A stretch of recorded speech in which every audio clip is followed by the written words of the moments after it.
El foro central parecía una catedral sin santos, mármol que devolvía pasos, aire frío que fingía invierno y puertas pesadas que se tragaban las conversaciones. A las 9 en punto, la sala 6 se abrió como un escenario. Banderas alineadas, crucifijo de madera, bancas rígidas que enseñaban al cuerpo a obedecer. En la mesa de los acusados estaba Julio, manos de taller y camisa demasiado limpia para un día de trabajo. Los ojos de quien no sabe cómo demostrar que no es lo que dicen. En primera fila, Clara, su hija de 11 años, trenzas apretadas, tenis gastados y un cuaderno en el regazo. A su lado, Elena, la madre, mordía el labio hasta casi hacerse sangre. La puerta lateral se abrió y el murmullo bajó. Entró Arturo Reis, el fiscal millonario. Traje azul marino que nunca se arruga, corbata sobria, reloj que valía un auto. Su fama se sostenía en dos certezas: condenaba rápido y hablaba bajo. Y en una tercera que nadie decía en voz alta: un peso rebelde en la lumbar que lo obligaba a estirar el cuello antes de sentarse. Un gesto pequeño, repetido, que traicionaba un hilo de dolor. Llevaba carpetas y estadísticas como si cargara doctrina. Sonrisa mínima, ojos de cirujano, calcula, corta, cierra. El juez Acevedo ya ocupaba el estrado, espalda recta como regla, aunque con una molestia visible. Cuando se ponía de pie, el cuerpo le recordaba la edad. 2 pasos le endurecían la nuca y a veces la mano rozaba la base de la columna pidiendo tregua. El secretario ordenó papeles. El alguacil golpeó el mazo con cortesía. Audiencia de instrucción y juicio. Ministerio Público tiene la palabra. Arturo se levantó con su ritual ensayado, acomodó el saco, apoyó un instante la mano en la zona lumbar, respiró corto. Habló sin prisa. El Estado solicita condena. Hay elementos suficientes. La defensora pública, ojeras y coraje, pidió oír a una testigo más. Arturo sonrió de lado. Maniobras.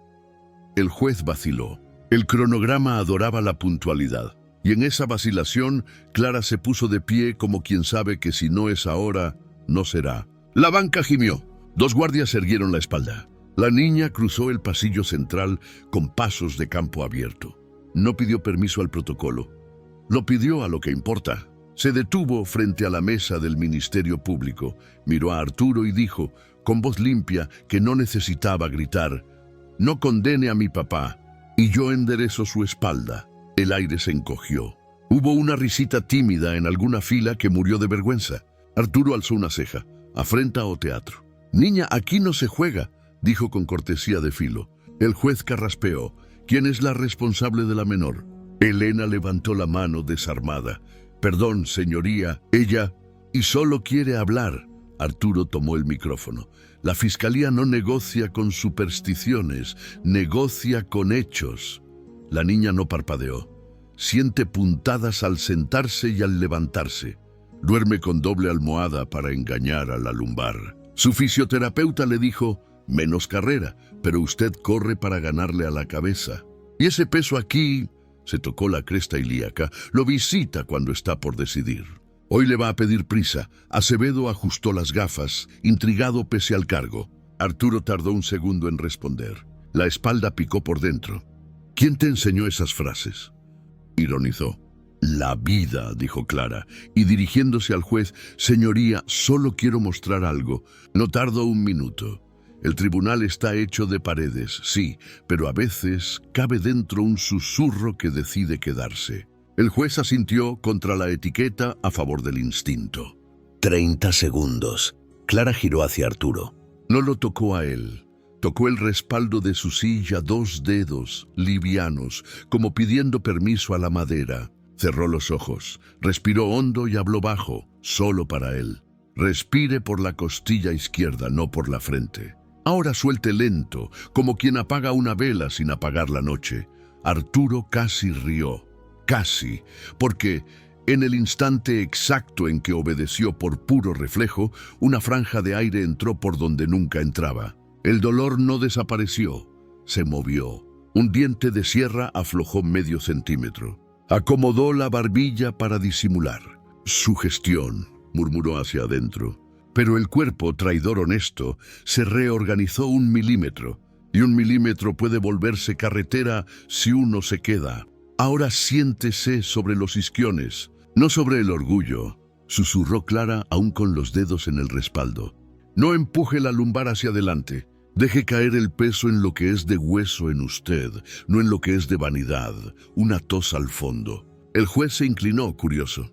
El alguacil sostuvo el mazo en el aire y no golpeó. Elena contuvo el aliento hasta que dolió. «Basta», dijo Arturo, asustado de su propia obediencia. «De seguridad. Si hoy no lo condenan, mañana regreso», dijo Clara retirando la mano. «Y en 3 días usted se levanta de esa silla sin dolor de vergüenza, sin dolor de vergüenza». La frase cayó como martillo de goma. No hizo ruido, pero marcó. Arturo miró a Julio. Vio manos con callos, uñas maltratadas sin teatro. Recordó el informe, los horarios, los mapas de cámaras. Había huecos. La lumbar acusó memoria. Aclaró la voz. El Ministerio Público no se opone a oír a la testigo de la defensa y solicita diligencia complementaria con las imágenes del depósito. La sala crujió. No era capitulación, era tiempo. Tesoro escaso en una justicia que a veces corre para llamar justicia a lo que fue solo prisa. El juez asintió, aliviado de poder decidir con menos peso en la espalda. Literalmente. Se admite. La defensora mordió una sonrisa que prometía trabajo. El secretario sonrió de medio lado. Rareza. Elena lloró sin ruido. Julio bajó la cabeza como quien por un día puede respirar. Arturo se sentó otra vez. El cuerpo menos hostil encontró la silla. Entendió lo absurdo. Una niña lo había hecho respirar como ningún manual. Quiso irritarse para protegerse. Eligió quedarse. Plantó bien los pies. Sintió el peso. Nadie aplaudió. Los tribunales no aplauden lo que vale. En el receso, el pasillo se llenó de murmullos. Un reportero susurró viral. El alguacil miró a la niña con respeto de quien reconoce valentía. El juez Acevedo se levantó despacio, probando la propia columna. Permaneció de pie un segundo más que ayer, y ese segundo para él fue un océano. En el corredor, Arturo alcanzó a Clara y a Elena. No sonreía. Tampoco se burlaba. Donde antes vivía el sarcasmo, ahora había un hueco útil. De la cafetería llegó una botella con té barato. Olía a patio. Arturo aceptó sin desdén. Dio un sorbo. El líquido no curó la justicia. Corrigió la manera en que sostenía los hombros. Mañana, dijo Clara acomodando la mochila, le enseño la silla correcta. Pero hoy, no condene por costumbre. Condenar no es lo mismo que decidir. Arturo volvió a respirar por la costilla. El reloj caro pesó menos. El corredor, aún de mármol, pareció camino, no pared. Mañana, respondió casi pactando, escucho sin el reloj. Clara asintió. Regresó a la sala con su madre y el cuaderno. En la tapa, a lápiz, había un banco sencillo y 2 palabras que sonaban a promesa: estar derecho. Y mientras el mazo llamaba a todos de vuelta, la ciudad, afuera, seguía con su prisa sin saber que en ese tribunal alguien acababa de mover 1 milímetro el eje del mundo. La noche no terminó en la sala 6. Se quedó pegada a los pasillos del foro como polvo fino. A primera hora, el perito de informática llegó con una mochila y cara de café mal dormido. El juez Acevedo, puntual como un metrónomo, abrió la audiencia de diligencias extraordinarias. Verificaremos las cámaras del depósito del 14 al 16, más los accesos. Quiero tiempos exactos. Arturo Reis, el fiscal millonario, no llevaba hoy la corbata de siempre. La cambió por una lisa, sin brillo. Se sentó con cuidado, respirando por la costilla izquierda, un gesto mínimo que ya no le resultaba ajeno. Clara y Elena se ubicaron en la segunda fila. Julio, al costado, apretaba el borde de la mesa con dedos de taller. El perito conectó el portátil al monitor. En pantalla, el depósito. Pasillos largos, estanterías, una lámpara que parpadeaba como si masticara la oscuridad. Día 14, 21, 12, dijo. Apareció un hombre con gorra. Se parece a Julio, murmuró alguien. La defensora pidió pausa. Amplíe la imagen. El perito obedeció. Los píxeles hicieron mosaico. La gorra tapaba media cara. Not que cojea del pie derecho, añadió. Mi cliente cojea del izquierdo desde 2020. Arturo se inclinó, interesado de veras. Siga. Día 15, 0603. La cámara del acceso registró una tarjeta de empleado usada 2 veces en 1 minuto, pero el torniquete giró una sola vez. El juez entrecerró los ojos. Clonación o préstamo de tarjeta, dictó el secretario. Día 15, 23:40. Una camioneta blanca sin placas claras entró por la rampa de carga. ¿Autorización?, preguntó Arturo.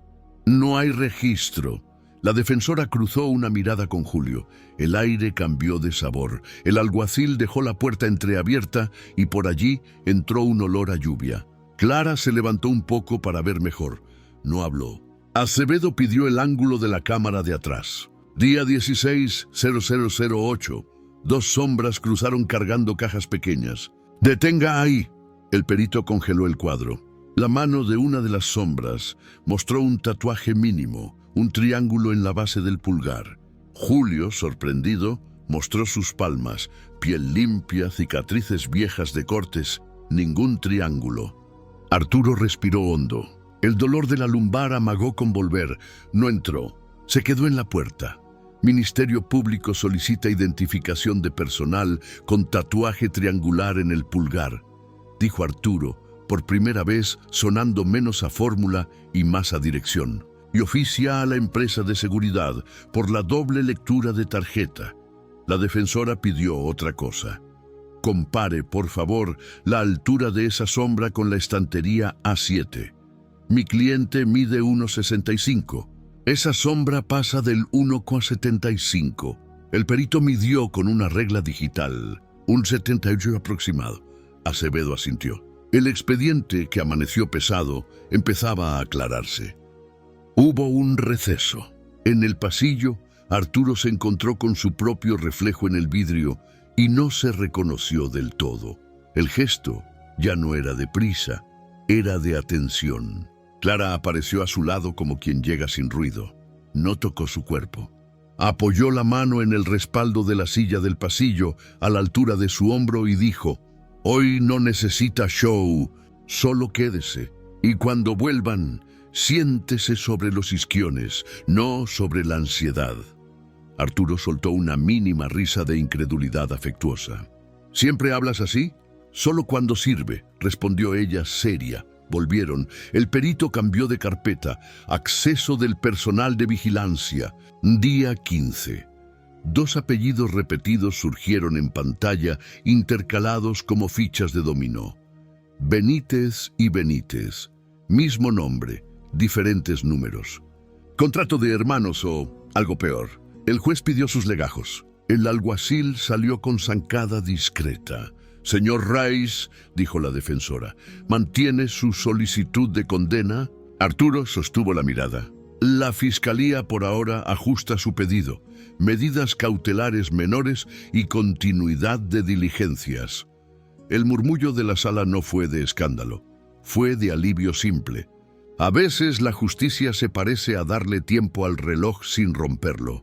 Acevedo, que llevaba toda la mañana estirando la espalda sin ruido, anunció: «Se suspende por hoy. Mañana testigos Benítez y supervisor de seguridad. Además, el técnico de torniquetes». Y entonces ocurrió algo mínimo y enorme. Se incorporó sin apoyarse en la mesa, quedó de pie un segundo entero y bajó los hombros como quien descansa dentro del terno.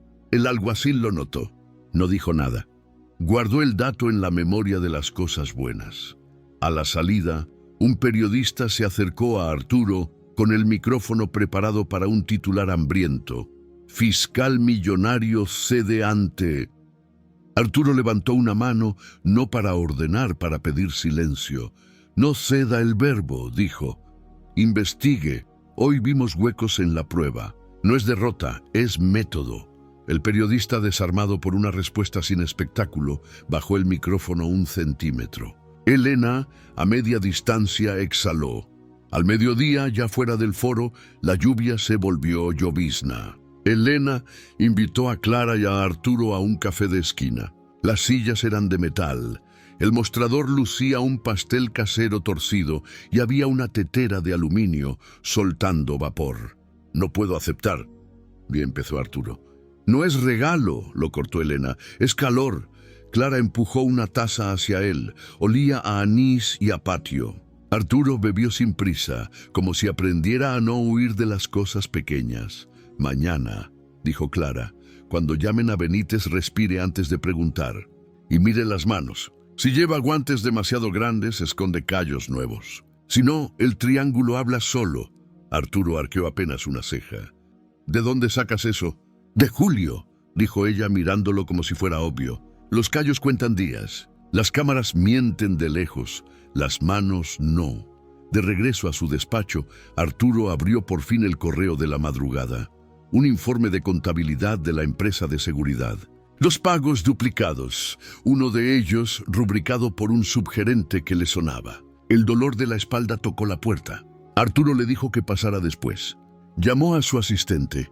«Quiero los contratos de vigilancia desde el año pasado y el organigrama completo. Y cite a Benítez, hermanos, hoy», colgó. Se quedó mirando la silla. Palmoteó el respaldo una vez. Sonrió solo de lo absurdo. Al caer la tarde, Acevedo firmó la resolución de ese día con trazo más firme. En la mesa, junto a la lapicera, había un papelito que no estaba antes. «Respire por la costilla». Alguien, nadie dijo quién, lo dejó allí. No hacía falta averiguar. La sorpresa llegó a última hora. El alguacil encontró al jefe de torniquetes intentando arreglar el registro manual del 15, la tinta aún fresca. «Señor juez», dijo el alguacil en voz baja, «tenemos algo». En 5 minutos, la sala 6 volvió a encenderse. El jefe, sudor frío, explicó cosas que no cerraban. «Fue un error del sistema, yo reimprimí». El perito, impasible, mostró que la impresora llevaba la hora correcta y el error había sido programado desde un usuario con permisos superiores. Nombre y apellido, subgerente Ramos. «Cítese de urgencia a Ramos para mañana 9:00, ordenó Acevedo. «Y oficie a asuntos internos de la empresa de seguridad». «Ministerio Público adhiere», dijo Arturo, sin titubeo. Clara miró a Julio. No sonrió, asintió. A veces no hay victoria, hay dirección. Cuando por fin salieron, ya de noche, Clara caminó con su cuaderno contra el pecho. Arturo los alcanzó en la vereda. No supo qué decir. Dijo lo único verdadero. «Gracias por...». El respaldo. Clara le devolvió una media sonrisa. «Mañana, cuando todos griten apúrese, acuérdese, decidir no es lo mismo que apurar. Y si duele, siéntese en el hueso, no en la culpa». Arturo levantó la vista al cielo nublado y, por primera vez en mucho, la ciudad no le pareció una máquina que tritura, sino un lugar donde, con paciencia, los dientes del engranaje pueden alinearse.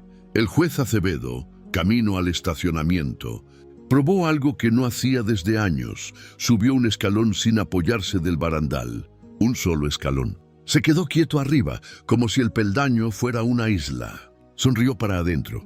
El alguacil a unos metros fingió no mirar. Guardó el dato con el otro en la memoria. Hoy el foro respiró distinto. A las 8:57 la sala 6 olía a papel recién impreso y a lluvia que no se decide. El juez Acevedo apareció puntual. No necesitó apoyarse para sentarse. El alguacil anunció: «Testigos Benítez y Benítez. Ramos, subgerente». Arturo Reis dejó el maletín, probó la respiración por la costilla y palmeó, sin notarlo, el respaldo de su silla como quien llama a casa. Clara y Elena se acomodaron en segunda fila. Julio, al frente, respiraba con las manos abiertas sobre los muslos, como le enseñó la defensora. Trajeron primero a Benítez, 1, 30 y largos, barba cuidada, guantes, medio número más grandes. La defensora alzó ceja. Clara lo notó también, con mirada de metrónomo. Nombre completo y función: Carlos Benítez. Vigilancia nocturna, acceso y rondas. Arturo arrancó con voz que, por primera vez, quería entender. «Señor Benítez, ¿Explica usted por qué su tarjeta registra doble lectura en 1 minuto y el torniquete gira una sola vez? Fallo del lector, licenciado. Pasa, el perito intervino desde la mesa de técnicos. El lector no falló. Es el patrón de duplicación. 2 tarjetas clonadas con mismo ID, distinto chip. Una entra, la otra firma afuera. Arturo sostuvo el silencio un segundo, el tiempo justo para que una mentira se sienta sola. ¿Con quién comparte usted turno? Con mi hermano, dijo y tragó. Benítez, Sergio, pase el segundo. Benítez, 2, entró con la gorra apretada y un triángulo pequeño tatuado en la base del pulgar derecho. El murmullo se movió como viento en trigo. Arturo bajó la vista a las manos. No guantes, callos nuevos. Señor Sergio Benítez, en el video del día 16 a las 0008 se le ve cargar cajas. Mide usted 1,78, ¿cierto? No sé, dijo. Nunca me medí. La defensora pidió al secretario la regla de medición que habían armado la víspera con la estantería A7. El alguacil la sostuvo. Sergio quedó al lado. 1,78. El juez asentó con una gravedad sin aspavientos. ¿Quién autorizó la camioneta blanca a las 23:40 del día 15? Preguntó Arturo sin filo. Nadie. Fue abastecimiento, ensayó Sergio.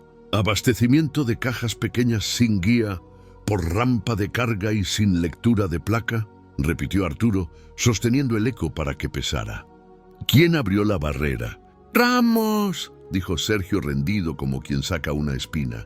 Él dijo que no dejáramos rastro, que era operación paralela. Un aire denso se hizo más denso. El juez pidió traer a Ramos. El subgerente Ramos cruzó la puerta con el traje de siempre y el gesto de quien cree que un tono seguro sirve de paraguas. Señor Ramos, ¿programó usted el error de los torniquetes el día 15? Fue una reimpresión para corregir un desfase. El perito colocó en pantalla la bitácora del sistema. Usuario R045. Ramos, 2351. Comando override. Impresora con hora correcta. Desfase inexistente. ¿Autorizó usted la entrada de la camioneta blanca? Necesidad operativa. Sin trascendencia, Acevedo se inclinó. No lo hizo por teatralidad. Lo hizo porque la espalda lo dejó. ¿Qué había en las cajas? Refacciones, dijo Ramos. Arturo miró a Clara sin querer. Clara, sin moverse, le marcó con los dedos sobre el cuaderno 3 tiempos.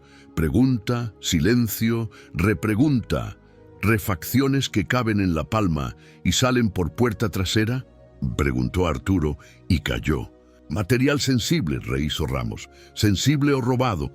Remató sin subir la voz. Ramos apretó los labios. La defensora pidió incorporar a la carpeta el informe de inventario donde faltaban piezas desde hacía meses. Justo las piezas que no pasan por balanza. El juez miró el reloj y no apuró. Ministerio Público, dijo Acevedo, solicita medida para los señores Benítez y Ramos. Sí, señoría. Prisión preventiva para Ramos por riesgo de entorpecimiento, ya lo intentó con el torniquete. Presentación periódica y prohibición de acercamiento a testigos para los hermanos Benítez. Y respecto de Julio, el Ministerio Público desiste de la acusación, manteniendo su calidad de testigo. Hubo un silencio que no supo a sorpresa, supo a ajuste. La defensora bajó la cabeza en agradecimiento líquido. Elena se llevó las manos a la cara. Julio, hombre de taller, no encontró dónde poner los ojos. Se los puso en el piso. Ramos intentó última maniobra. Señoría, yo solo obedecía. Acevedo lo miró con calma adulta. Usted programó un sistema para mentir, dijo. Eso no es obedecer, es ingeniería del engaño. Queda notificado. Mientras el alguacil conducía a Ramos, Arturo sintió el viejo latigazo de la lumbar asomar. Clara dio un paso mínimo y, sin tocarlo, apoyó 2 dedos en el respaldo de su silla. No dijo nada. Él recordó costilla, aire e isquiones. El dolor se quedó donde debe estar el dolor en días así, en el borde. La audiencia siguió con las formalidades que protegen la justicia de sí misma. Se libraron oficios a asuntos internos de la empresa de seguridad. Se ordenó peritaje de inventarios para atrás. Se citó a quien vendió la camioneta blanca sin placas claras. Se incorporó el video que mostraba el tatuaje y la medida. El expediente dejó de ser un peso y se volvió un mapa. En el receso, un rumor trepó por las escaleras. El juez se levantó sin mano. Alguien dijo milagro. Alguien contestó postura. Clara no corrigió a nadie. Se fue a la ventana a ver la lluvia. Arturo se acercó con una taza de café que olía a barato y honesto. No sé qué hacer después. Cuando esto acabe, confesó con la naturalidad torpe de quien no suele hablar de sí. Quedarse, dijo Clara, como si nombrara una calle. La espalda se tuerce cuando uno vive corriendo de sí mismo. Arturo rió apenas. ¿De dónde sacas tanta certeza? De mirar, respondió y señaló el tribunal. La gente no sabe, pero sus cuerpos sí. Usted, por ejemplo, aprieta la mandíbula cuando surge la palabra plazo. El juez endereza los hombros cuando escucha diligencia. Mi papá respira mejor cuando le dejan tiempo para contar. El que mintió con la impresora sudó de las orejas, no de la frente. Volvieron para el tramo final. Acevedo, de pie, leyó. Se revoca la acusación contra Julio por ausencia de elementos suficientes. Se dictan medidas para los testigos Benítez y se ordena la detención preventiva de Ramos. Se abre línea de investigación por posible asociación en la cadena de seguridad. Se exhorta al Ministerio Público a priorizar verificación sobre atajos. Hizo una pausa mínima, la justa, y se agradece a la testigo Clara su conducta en sala, que no fue interrupción, sino auxilio. Nadie aplaudió. Pero hubo un sonido sutil, como el de una sala que exhala. Elena abrazó a Clara con cuidado de no desarmarla. Julio apretó la mano de la defensora. El alguacil, al fondo, guardó otro dato en su memoria de cosas buenas. A la salida, la prensa esperó el titular fácil. Arturo no lo dio. Dijo una frase que no le habría salido días atrás. No hay héroes aquí. Hay procedimientos cuando se escriben sin trampas. El reportero se quedó con una media sonrisa huérfana. Clara, al pasar, dejó en la mesa de prensa un dibujo, una silla y sobre el respaldo 2 dedos marcando un lugar. Abajo, a lápiz, una instrucción pequeña. Respire primero. Ya en la vereda, Julio se detuvo. La ciudad olía a pan de tarde. Miró a Arturo con una mezcla rara de gratitud y pudor. Gracias por... No apurar, dijo. Gracias por quedarse, respondió Arturo, y no supo a quién se lo decía más, si a Julio o a sí mismo. El juez Acevedo cruzó el hall hacia la calle. Subió 2 escalones sin tocar barandal. Se quedó allí 1 segundo, 2. ¿No parecía una hazaña? Lo era. La noche llegó con menos prisa. En la ventana de la cafetería, Clara dibujó 3 líneas. Hoy, mañana, después. Mañana tocaría el cierre. Y nadie en la sala 6 lo sabía aún. Pero el final no iba a ser una placa ni un discurso, iba a ser alguien poniéndose de pie donde más importaba, y no necesariamente donde todos miraban. Amaneció con un rumor raro. No eran pasitos de prisa, era gente que hablaba bajito, como si lo que iba a pasar solo funcionara si nadie lo espantaba. A las 9 eso, la sala 6 estaba llena sin estar atestada. El juez Acevedo tomó asiento sin apurarse. No buscó la orilla de la mesa para apoyarse. El alguacil anunció reanudación. Asuntos internos, perito de inventarios y el compareciente Ramos. El perito fue directo. Piezas faltantes desde hacía meses. Patrón de salida por rampa, tarjetas clonadas, impresiones corregidas de madrugada. Asuntos internos añadió un nombre nuevo. Esa clase de nombre que hace ruido en pasillos. La Cerda, director comercial de la empresa de seguridad, accionista minoritario a través de un fondo. El juez levantó la vista. ¿Quién representa al fondo?, preguntó. Hubo un silencio denso. Arturo Reis, el fiscal millonario, pidió la palabra. No lo hizo con voz de titular. Lo hizo como quien llega a una puerta. Señoría. El fondo sideral. Tragó. Yo integro su consejo consultivo. No tenía noticias de este contrato. Aún así, es un conflicto. Dejó el reloj caro sobre la mesa como si le pesara. Solicito dejar constancia y continuar bajo su control estricto. Y anticipo, renuncio hoy a ese consejo y pido auditoría de todas las participaciones relacionadas. Hubo un murmullo que quiso convertirse en espectáculo. Acevedo lo cortó con un gesto breve. Conste. Y se oficia a la Comisión de Ética. Siga a Ministerio Público. Arturo no se encogió. Respiró por la costilla. Se giró hacia Ramos. ¿Recibió usted instrucciones de la Cerda? Ramos tragó ese aire que no pasa. Sí, dijo. Operación paralela. Que la carga chica no dejara huella y que yo arreglara los torniquetes. Y los Benítez, mano de obra. Pagos por fuera. Productividad variable, le decían. La defensora miró el expediente como si fuera por fin un mapa completo. Acevedo ordenó citación de la Cerda en el acto. Asuntos internos ya lo traía en lista. 20 minutos después, un hombre de traje impecable y sonrisa de brochure cruzó la puerta con la tranquilidad de quien cree que el mármol es de su familia. «Señor Lacerda», empezó Acevedo, ¿sabía de la operación paralela? Paralela es un término de su empleado. Lo nuestro es eficiencia. Apoyó los dedos en el respaldo de la silla como si marcara territorio. No estamos aquí para discutir semántica, juez. Estamos para no trabar la cadena clara. En segunda fila alzó la cara. No se movió. Solo miró el respaldo que los dedos de la Cerda estrujaban. Arturo alcanzó ese detalle con el rabillo del ojo, como si ya tuviera otro tipo de vista. ¿Eficiencia es clonar tarjetas, señor Lacerda?, preguntó Arturo sin filo pero sin alfombra. Outsourcing, dijo él como quien espolvorea azúcar. Optimización. El perito proyectó las bitácoras. Usuario L017 Lacerda. Comandos autorizando accesos fuera de ruta. Correos con la palabra paralela. El mármol dejó de pertenecerle. Ministerio Público solicita prisión preventiva para la Cerda y formal imputación por asociación para delinquir. Fraude informático y hurto calificado, dijo Arturo, con una claridad que no pedía aplausos. La defensa de la Cerda improvisó retórica. Acevedo no le negó palabra, le negó atajos. El alguacil se acercó con las medidas. Firmado quedaba Julio. Acevedo respiró, no por la frente, y leyó.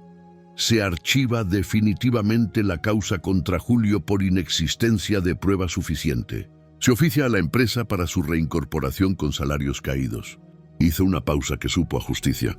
Y se reconoce a Clara como testigo colaboradora. Su intervención ayudó a ordenar los hechos, no a torcerlos.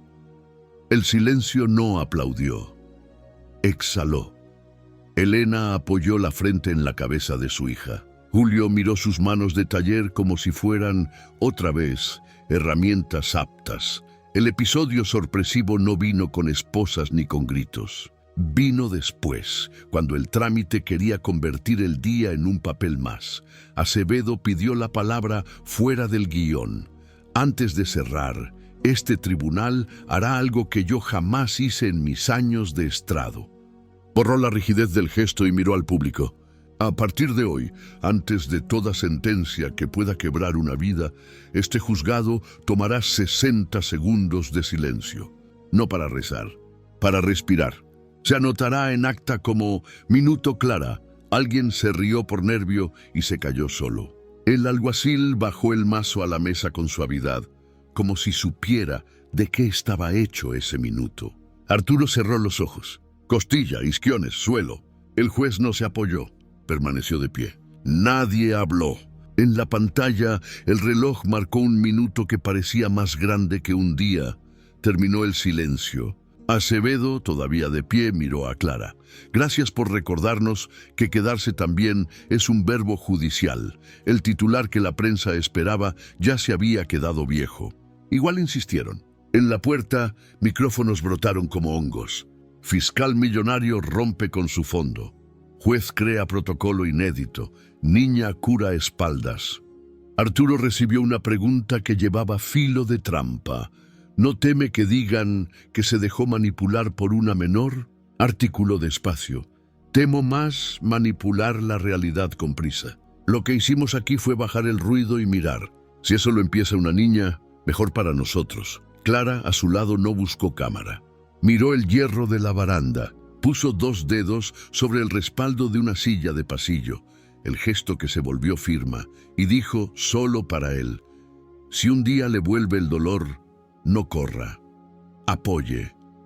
La sorpresa final, la de verdad, llegó al caer la tarde. El juzgado publicó en el tablero una hoja sencilla, sin logos. Decía: Acuerdo 6. Minuto Clara. Toda resolución de mérito irá precedida de 1 minuto de silencio operado por reloj de sala. Ningún teléfono sonará. Quien presida respirará primero. Se registrará cumplimiento en acta. Y debajo, a mano, alguien había escrito con pluma azul: primero calmamos, luego arreglamos. No fue la única copia. En menos de 2 horas, esa hoja, foto borrosa, texto mal encuadrado, empezó a circular por grupos de defensores, fiscales y juzgados de barrio. Alguien la pegó en la puerta de una comisaría. Alguien la imprimió en una sala de mediación. No había campaña, había contagio. Al anochecer pasó algo que nadie planificó. El juez Acevedo bajó solo al vestíbulo. La espalda, por primera vez en años, le permitió un gesto simple: subir los 3 escalones de la entrada sin barandal. No sonrió para afuera, sonrió para el cuerpo que por fin no le pedía perdón por sentir. Julio, ya sin la sombra de la causa, esperó fuera con un termo barato. «Té de anís», dijo tímido. «De taller no sé mucho hoy, pero de calor sí». Arturo tomó la taza. No habló de fondos ni de renuncias. Dijo: «Mañana voy a la unidad de delitos económicos. Quiero revisar todos los contratos con productividad variable». Y miró a Clara. «Y a la tarde, si quiere, me enseña la silla correcta de mi despacho». Clara asintió sin solemnidad. «Pero primero, el minuto». Y lo hicieron ahí mismo, de pie, en la escalinata. 1 minuto sin discurso, con la ciudad pasando, el mazo guardado, el rumor de los colectivos y el calor sencillo de un té barato. Nadie filmó. Nadie gritó histórico. Solo quedaron 3 cosas que rara vez se juntan: aire, ritmo y alguien que no huye. Esa noche, en los grupos de mensajería, un auxiliar de un juzgado de provincia escribió: «Probé lo del minuto». Un señor dejó de gritar: «Yo también». En la sala 6, el alguacil guardó el mazo y, antes de apagar la luz, tocó con 2 dedos el respaldo de la silla del juez, como quien saluda a un amigo. Arturo recogió su reloj de la mesa y no se lo puso. Lo guardó en el bolsillo como quien acepta que el tiempo no manda si uno se queda. Clara, de camino a casa, dibujó en su cuaderno un estrado, una silla y un reloj con los números borrados, solo marcas de respiración. Abajo escribió: «Minuto Clara». Elena, a su lado, le besó la sien. Julio miró al cielo, que por fin no pesaba. La prensa al día siguiente tituló lo de siempre. La historia, la que vale, ya estaba en otra parte, en la espalda de un juez que se puso de pie solo, en el bolsillo de un fiscal que eligió perder un consejo para ganar un método, en un papel pegado con cinta que decía que antes de romper o reparar una vida, conviene respirar primero. No hubo milagro. Hubo gente que por 1 minuto se quedó. Y eso, descubrieron, cambia más que un fallo.